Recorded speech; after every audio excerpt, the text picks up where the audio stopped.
How much would you pay to save someone's life? I paid a lump sum direct to the hospital. What would you do to save someone you loved? I understand it. Legally, it's completely illegal.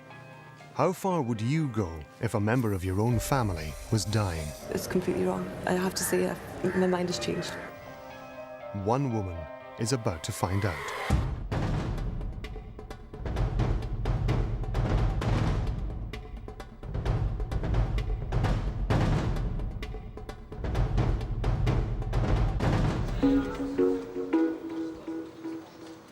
Paula McKinnon is a journalist for the BBC.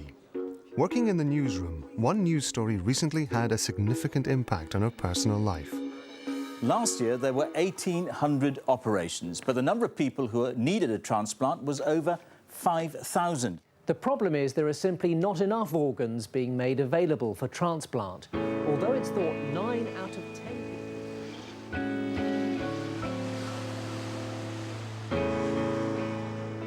Last year, Paula's mum, Catherine, was diagnosed with kidney failure. She now has to endure dialysis 4 times a day. The diagnosis would change Catherine, Paula, and the family's life forever. You know, it's your mother that takes you to hospital, mother takes you to doctor appointments, whatever, and looks after you. And all of a sudden it was like, you know, I suppose a lot of people must go through it. You're seeing your parent just as this vulnerable person, because quite often you don't think of them as that, they're always your parent. What Catherine really needs is a new kidney. Paula offered to donate one of her own kidneys to her mum. She was heartbroken to discover that she's not a suitable match. I don't think Paula's kidney was suitable, and she had a different blood group, so that was cancelled.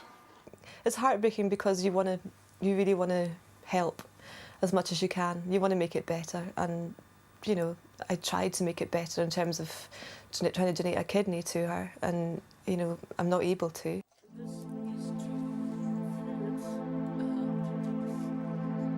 I just got used to it, and here I am almost a year later, and it's just routine.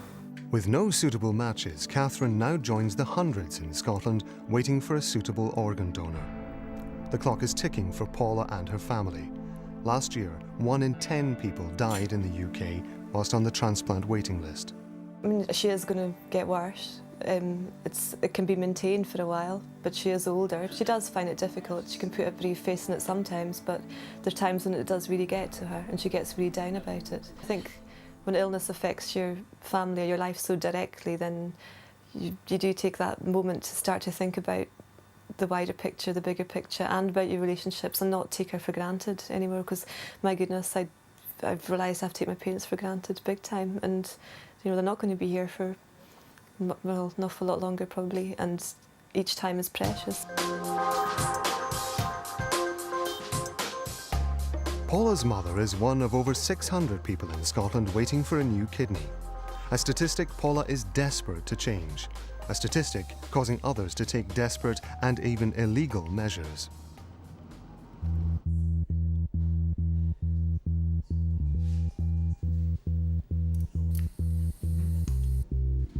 Last year, there were just over 200 kidney transplants in Scotland. This means 2/3 of patients did not receive a vital new organ. Back at work with her journalist hat firmly on, Paula's found one person desperate to address the shortage of suitable organ donors. John Forsyth is clinical director at Edinburgh Royal Infirmary. If you go into the street and talk to the general public, 90% of people are pro-organ donation. I think when you approach families at the time when a tragedy has happened in their lives, then they find that very much more difficult. So we need them to think about what they want to do in terms of organ donation during their lives, during times where they're not so stressed. And I think in those circumstances, we are likely to increase organ donation. Most kidneys are donated by a person after they die, but 38% come from people still alive. Living donors are normally relatives. But in 2006, a radical new law introduced stranger donation. A living person can now donate one of their kidneys to a complete stranger. The changes can make a difference. It would make a huge difference to so many thousands of people around the UK and so many people in Scotland. These stranger donations, otherwise known as altruistic donations, encourage people to donate a kidney as an act of goodwill. But potential altruistic donors will need to be properly screened. The worry would be that either their physical or their mental health may be damaged in some way by trying to go through this process.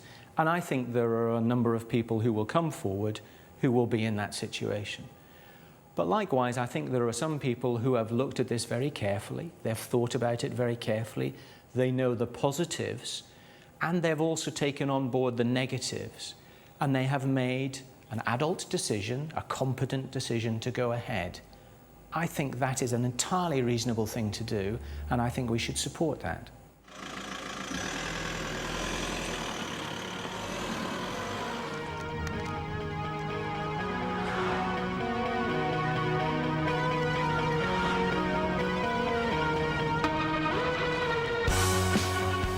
To date, there have been 11 altruistic donations in the UK. Frustrated that she can't donate her kidney to her mum, Paula's going to meet Barbara Ryder, one of the first people in the UK to give her kidney to a complete stranger.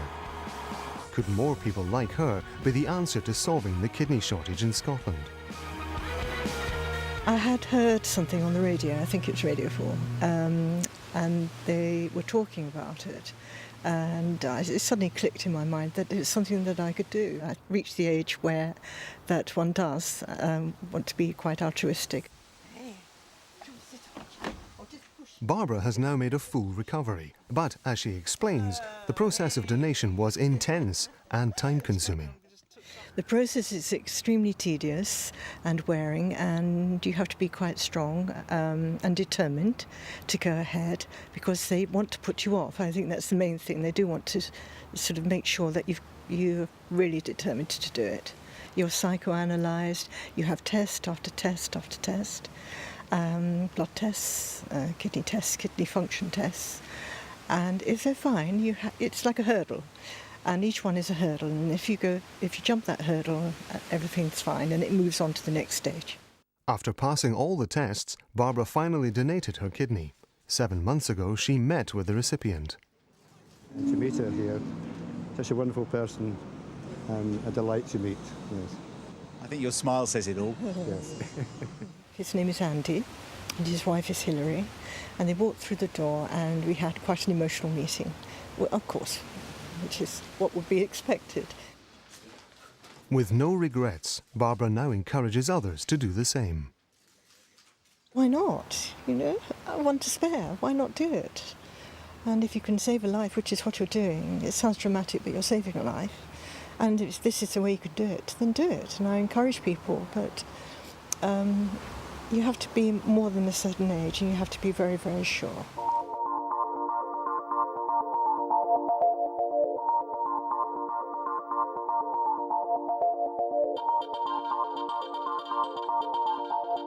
Unable to help her mum, Paula knows firsthand the effects of Scotland's donor shortage on people's lives.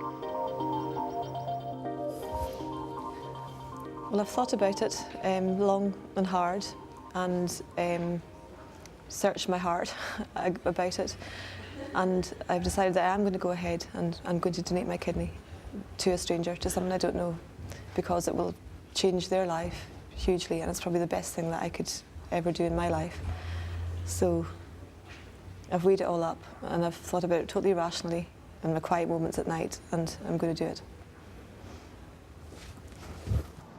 Everyone has 2 healthy kidneys, and so in theory giving one away should be relatively easy.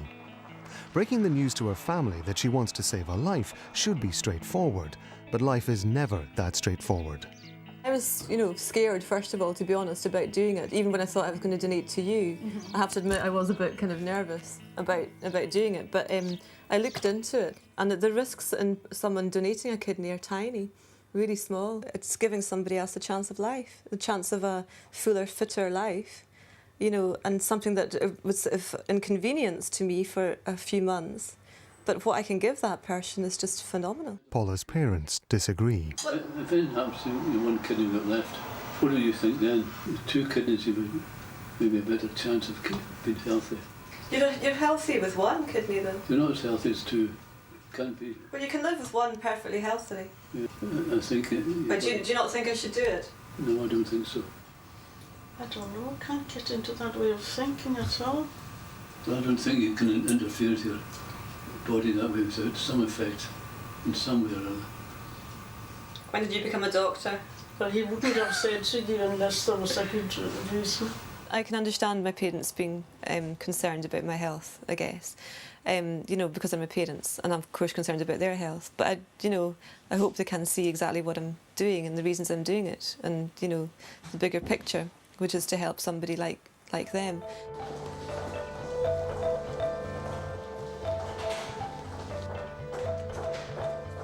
Donating a kidney altruistically involves extensive medical checks to measure the donor's ability to cope with major surgery. Paula immediately starts the tests.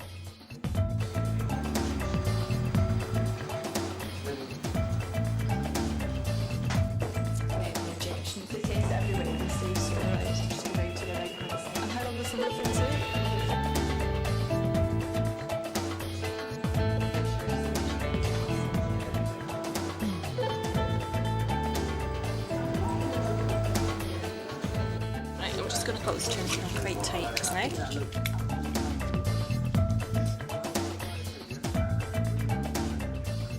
It's not a process for the faint-hearted. Right, a wee drag coming up. Okay. 1, 2, 3. Just take this off. That's the worst bit. Okay, it wasn't too bad. It wasn't too bad at all. Actually, she was very gentle and actually managed to look at some of it, so it wasn't bad. But it makes it all very real. I'm slightly apprehensive because it's a hospital, but it's funny being in a hospital when you're actually well,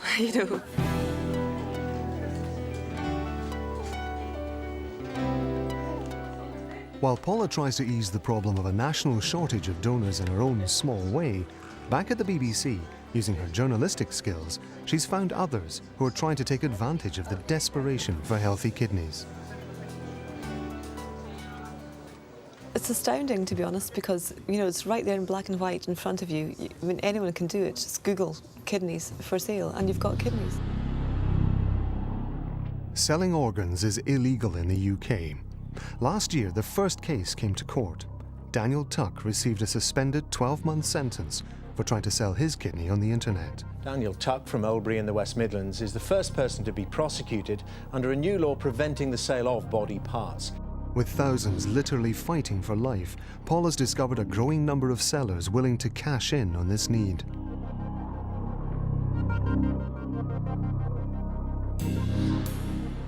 And they're serious, because first of all I thought they weren't serious, but they are serious about selling them. Posing as a buyer, Paula tells one person on the internet about the desperate situation her own mother is in. He agrees to meet her and says he can help Paula, but at a price.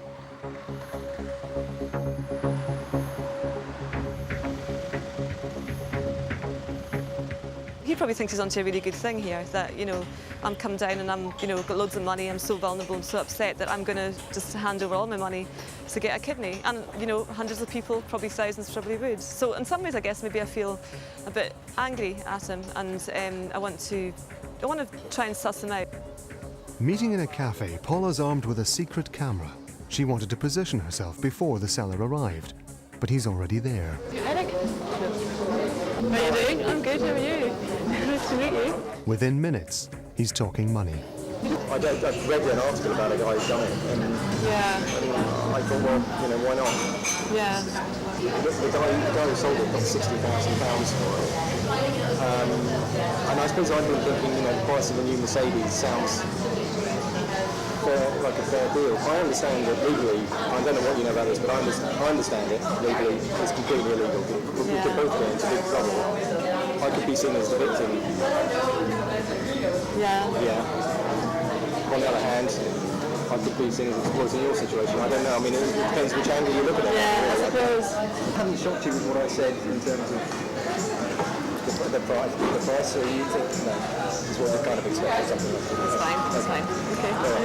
Okay. Well, I hope Yeah, thank you. He sees me as a person who's in a desperate situation, who's really vulnerable. looking at him, I was thinking, yeah, you seem to come across quite smooth, but you know, you completely see through you. You know, you're just after the cash, and that's it. And you know, this whole thing about, you know, being concerned about my mother, yeah, right.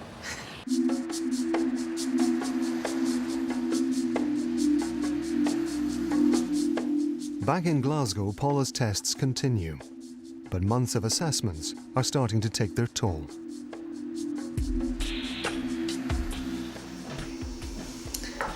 I went for blood test results today. I got the blood test around 2 weeks ago, and I have to say it's the most blood that's ever been taken off me in my life. So the psychiatrist, he asked me, interrogated me for an hour and a half. I'm going through inconvenience, I'm going through, tests that are not very nice. I did, to be honest, start to think, what am I doing? Why am I putting myself through this? Because, you know, I don't have to.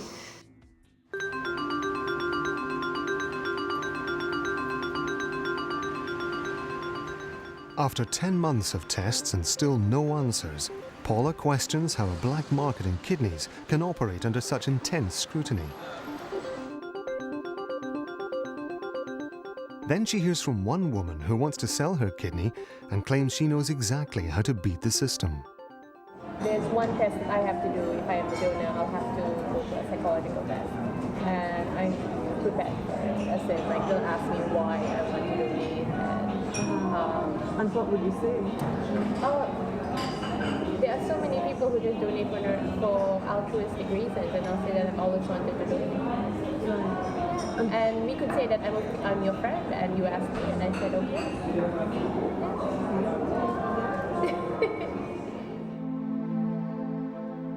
After we told her Paula was a BBC researcher, Zita told us that she regrets everything and never intended to go through with the transaction. But illegal sellers understand the tests they have to pass in order to be accepted as donors.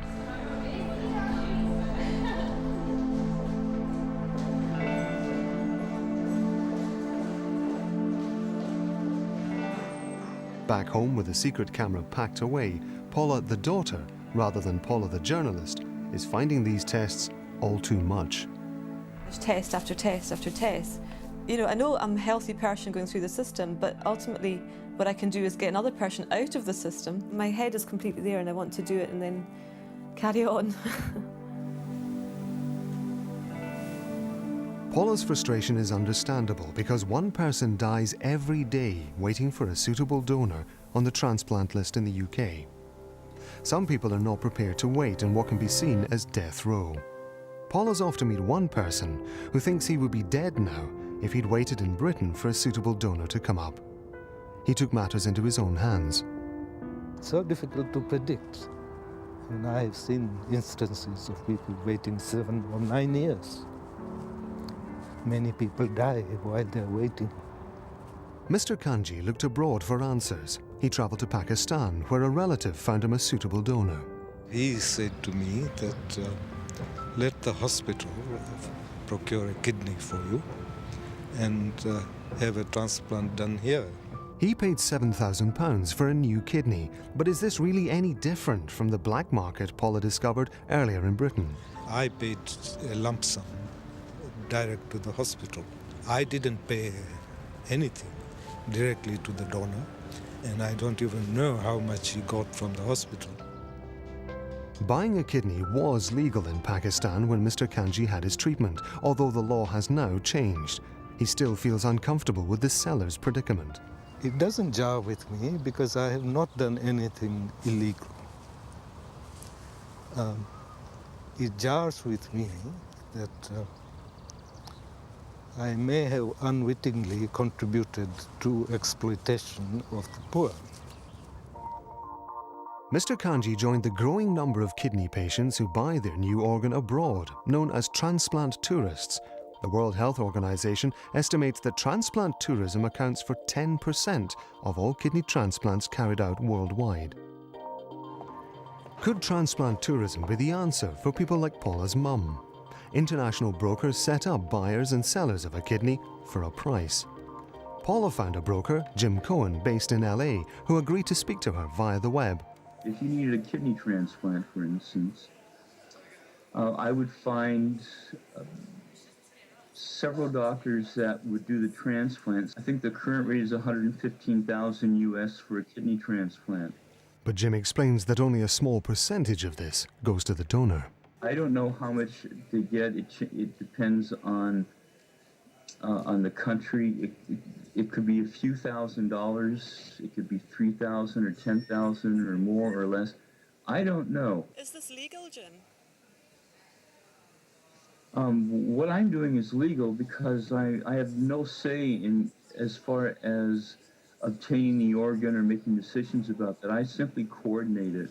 They give me a small percentage of it, which basically covers, well, it more than covers expenses. I don't think it really covers my time. It's something that I just started doing, and it's one of the ways that I just help to make the world a better place for everyone. One of the things that I do.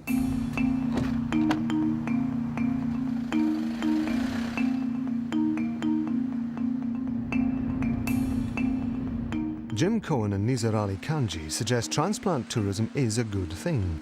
The benefits for buyers are clear, but can it really be so simple for the sellers? For Paula the journalist, there's only one way to find out.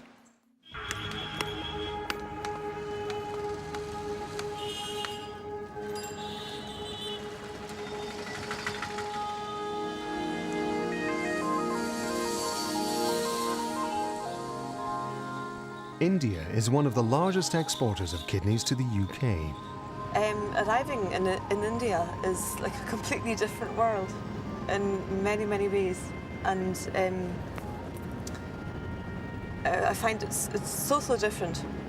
And in some ways I feel a bit naive about what my investigation in the UK has been about, because this is the reality. Their situation's probably, in terms of health, not as good as the UK, so they're probably taking much more risk than I'm taking. And I'm very curious to find out why.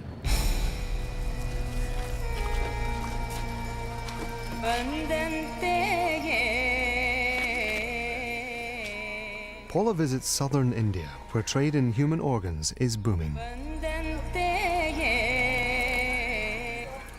According to the World Health Organization, transplant tourism is on the rise. This increase in trade has led to one area in Chennai being nicknamed Kidney Bazaar.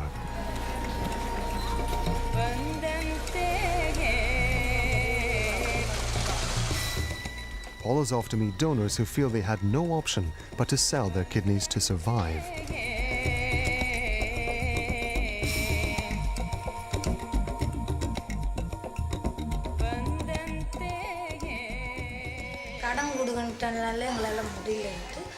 kidney கொடுத்தேன் 50000 ரூபாய் கொடுத்தேன் kidney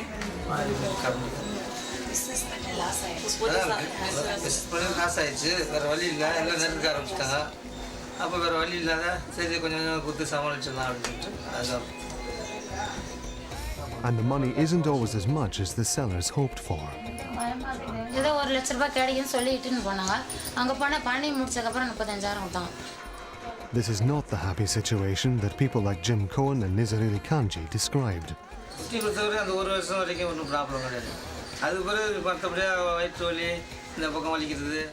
For these sellers, kidney donation has had devastating consequences.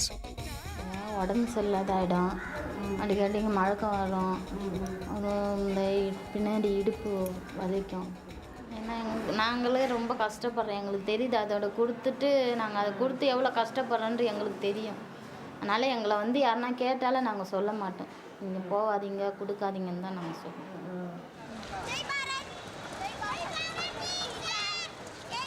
For very little payment, these donors' lives have been ruined. It leaves Paula wondering what the real cost was of saving another person's life. Well, I've now just made up my mind it's wrong. It's completely wrong. I don't think anyone should put anyone through that at all. No matter if you're desperate, you're doing it at the expense of somebody else. And I just think now it's completely wrong. I have to say my mind has changed. It has changed.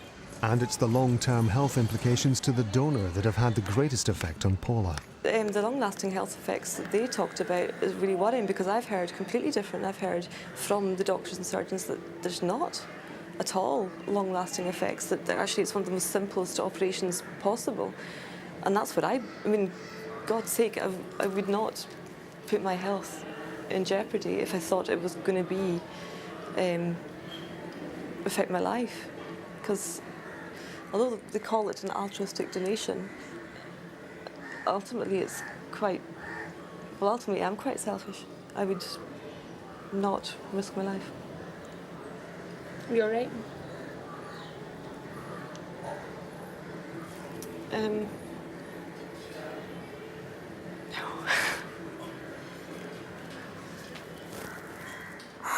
Sorry.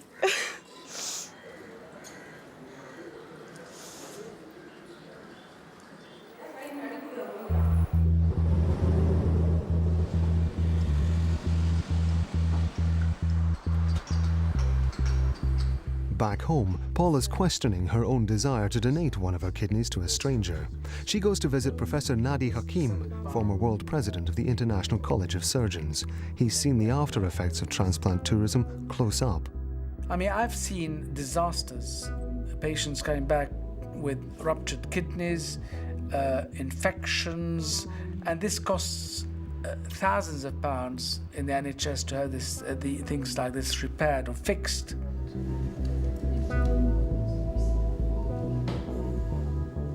Remarkably, Professor Hakim thinks it's time to take drastic measures to solve the organ donor shortage. Of course, no one likes to buy and sell any organ, but unfortunately it gets to a point where you are almost forced to allow this to happen to make it safer. His radical idea is that the government should pay a flat rate to encourage donors to come forward. The compensation will be equal throughout everyone. Whether you're poor or rich, you get the same amount of money. And you would not be given the money by the patient. The kidney will be offered to whoever is on the top of the waiting list.